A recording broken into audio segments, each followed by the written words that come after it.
क्या तुमने कभी ये महसूस किया कि तुम कोई फैसला लेते हो लेकिन अगले ही लम्हे तुम्हें शक होने लगता है, शायद ये गलत है, शायद मुझे ये नहीं करना चाहिए था, और फिर तुम एक लंबी सोच में चले जाते हो और ओवर थिंक करते करते तुम अपना कॉन्फिडेंस खो देते हो। अगर तुम हर डिसीजन के बाद अपने आप पर डाउट करना शुरू कर देते हो तो मसला तुम्हारे फैसलों में नहीं है बल्कि तुम्हारे अंदर है। यही वो जगह है जहां कुरान हमें असल रास्ता दिखाता है। कुरान की आयत है, अल्लाह ताला फरमाते हैं, फ़इज़ा अज़म्त फ़तवक्किल अलल्लाह। और जब तुम कोई फैसला कर लो तो फिर तुम अल्लाह पर भरोसा करो। तुम एक डिसीजन लेते हो लेकिन तुम्हारा माइंड तुम्हें कहता है अगर ये गलत हो गया तो। तुम दूसरों से वैलिडेशन ढूंढते हो और अपनी सोच पर डाउट करते हो, शक करते हो, और आखिर में क्या होता है? आखिर में ये होता है कि तुम अपनी सोचों पर कंफ्यूज हो जाते हो। यहीं पर नबी अलैहिस्सलातु वस्सलाम ने एक मजबूत यकीन की अहमियत को बयान फरमाया। हदीस शरीफ है, मुस्लिम शरीफ में नबी अलैहिस्सलातु वस्सलाम फरमाते हैं कि तुम अल्लाह से मदद मांगो और कमजोरी ना दिखाओ। एक मौका जहां तुम्हें एक अहम डिसीजन लेना होता है, तुम सोचते हो, सोच विचार करते हो और एनालाइज करते हो, आखिरकार तुम फैसला कर लेते हो, लेकिन कुछ ही देर बाद, कुछ ही घंटों बाद तुम डाउट करना शुरू कर देते हो। तुम बार बार यही सोचते हो कि क्या मैंने सही किया या गलत किया, और आहिस्ता आहिस्ता तुम्हारा जो कॉन्फिडेंस है वो खत्म हो जाता है। फिर एक वक्त ऐसा भी आता है कि तुम एक्शन लेना ही छोड़ देते हो क्योंकि तुम्हें खुद पर यकीन ही नहीं होता। एक दिन तुम्हें एक हकीकत का अंदाजा तो हो जाता है कि परफेक्ट डिसीजन नाम की कोई चीज नहीं होती इस दुनिया में। फैसला करते हो और उस पर कायम रहते हो क्योंकि तुम्हें हकीकत का अंदाजा हो जाता है, और आहिस्ता आहिस्ता तुम्हारा जो कॉन्फिडेंस है वो भी बहाल होना शुरू हो जाता है। और यही ट्रस्ट, यही भरोसा तुम्हें स्ट्रांग बनाता है, मजबूत बनाता है। यारो, मसला डिसीजन का नहीं था, मसला था तुम्हारे कॉन्फिडेंस का, तुम्हारे भरोसे का, तुम्हारे यकीन का। अपने फैसलों पर भरोसा इसलिए नहीं करते क्योंकि तुम फेलियर से डरते हो, नाकामी से डरते हो, खौफ आता है तुम्हें, और तुम चाहते हो कि तुम्हारा जो डिसीजन है, तुम्हारा जो फैसला है वो परफेक्ट हो। लेकिन हकीकत ये है कि क्लैरिटी एक्शन से आती है, सोच से नहीं। कुरान में अल्लाह ताला फरमाते हैं, वाशा अन तकरहू शय्यन व हुवा खैरुल लकुम। अब इसका मफहूम ये है इस आयत का कि जो चीज इंसान अपने लिए नापसंद करता है और कुदरत उसके लिए पसंद करती है, यानी अल्लाह ताला आपके लिए पसंद करते हैं, कोई हालात है, कोई वाकया है, तो अल्लाह को बेहतर अंदाजा होता है कि इस बंदे के लिए क्या बेहतर है। तो जो चीज हमारे लिए बेहतर होती है अल्लाह हमें वो देता है, वो रिज्क, सेहत, दौलत, कोई भी चीज हो मुआशरे की।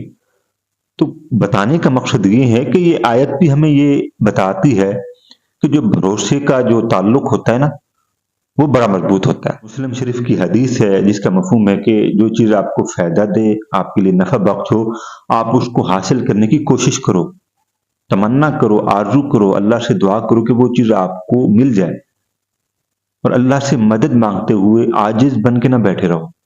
अब कुरान का कानून हमें ये बताता है कि जो स्ट्रगल करते हैं, मेहनत करते हैं, उनके लिए बहुत कुछ है।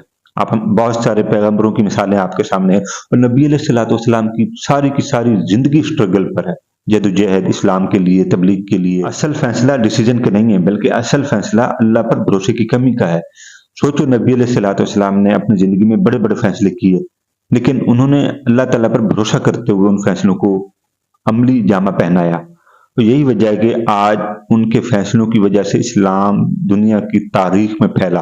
क्या तुम अपने फैसलों पर डाउट करते हो या तुम अल्लाह पर भरोसा और यकीन पक्का रखते हो? अब सवाल ये नहीं कि तुम कंफ्यूज क्यों हो, बल्कि सवाल ये है कि तुम खुद पर यकीन को कैसे पक्का और पुख्ता करोगे। उसके लिए 5 असूल हैं। पहला जो असूल है वो यही है कि आप ओवर थिंकिंग को लिमिट करने की कोशिश करें। ये वो पहला असूल है जो आपके यकीन को बुनियादी तौर पर ऑक्सीजन प्रोवाइड करता है, यकीन पुख्ता होना शुरू हो जाता है। और दूसरा जो असूल है वो ये है कि आप जो डिसीजन लेते हैं फिर उसको कमिट करने की कोशिश करें। याद रखें, फैसले बार बार चेंज करने से पूरे नहीं होते, फैसलों पर अमल करने से फैसले पुख्ता होते हैं। तीसरा जो असूल है वो यही है कि आप फेलियर को एक्सेप्ट करना सीखो। बाज दफा लोग नाकाम हो जाते हैं लेकिन वो कबूल नहीं कर पाते। याद रखें, फेलियर का जो सामना होता है वो बुनियादी तौर पर इंसान को वो रास्ते देता है जिस पे इंसान को पहले चलना होता है, फिर कामयाबी इंसान को मिलती है। तो बुनियादी तौर पर फेलियर का जब सामना होता है तो फिर उसको एक्सेप्ट भी करना पड़ता है। आप लोगों को देखें जो कामयाब हैं, उन्होंने फेलियर को कहीं ना कहीं तो देखा होगा, लेकिन वो गिरे नहीं, कमजोर नहीं पड़े, साबित कदमी के साथ आगे बढ़े। और आखिरी और चौथा जो असूल है वो ये है कि आप अल्लाह पे भरोसे को बढ़ा दो। آپ ناکامی کی صورت کو فیس کر رہے ہیں، بھروسے کو بڑھا دو۔ اللہ پر جتنا بھروسہ ہوگا، توکل وہ چیز ہے جو اچھوں کو بہت نوازتی ہے۔ یقین مانے جو توکل کی کیفیت ہوتی ہے وہ انسان کے لیے بہت ایک معیاری کیفیت بن جاتی ہے جب آپ اللہ پہ بھروسہ کرتے ہیں۔ پانچواں اور آخری جو اصول ہے وہ یہ ہے کہ آپ چھوٹے چھوٹے ایکشن لیتے رہیں۔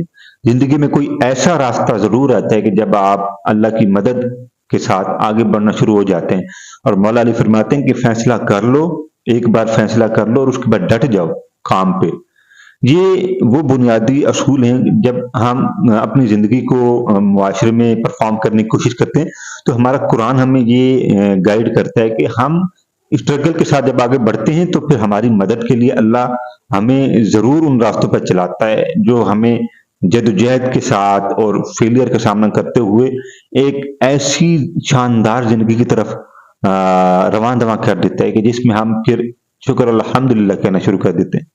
اور بنیادی طور پر توکل وہ چیز ہے جو انسان کو بہتر سے بہتر بنا سکتی ہے۔ ایک شخص تھا جو اپنے ہی ڈیسیجن پر ڈاؤٹ کرتا تھا، ہر وقت شک کی صورت میں تھا کہ کیا میں نے یہ فیصلہ صحیح کیا ہے یا غلط کیا ہے، اور شاید یہی وجہ تھی کہ وہ زندگی میں کبھی آگے نہیں بڑھ سکا۔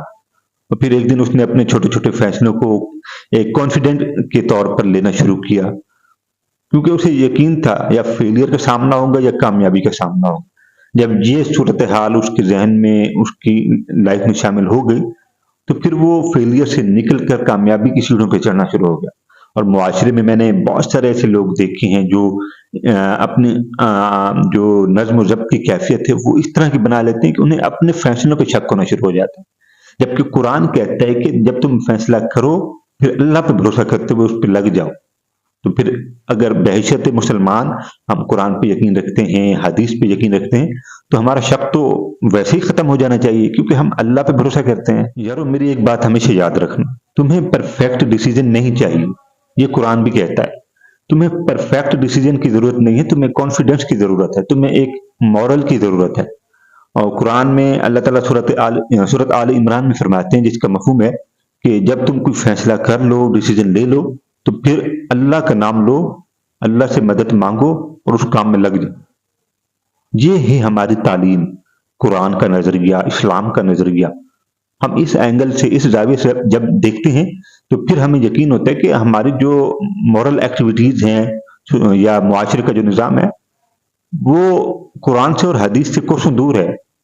تو ہم اپنے نظریے کو پہلے ٹھیک کریں، باقی سب ویسے ہی ٹھیک ہو جائے گا۔ اگر تم نے اسے اگنور کیا تو تم ہمیشہ کنفیوژن کا شکار ہوگے، اور یہ یقینی بات ہے۔ لیکن اگر تم نے اسے اپنا لیا تو تم کانفیڈنس کے ساتھ آگے بڑھتے نظر آؤ گے، اور تم خود دیکھو گے۔ اور یارو یاد رکھو، غلط فیصلہ بھی بہتر ہے اس فیصلے سے جو تم نے کبھی لیا ہی نہیں۔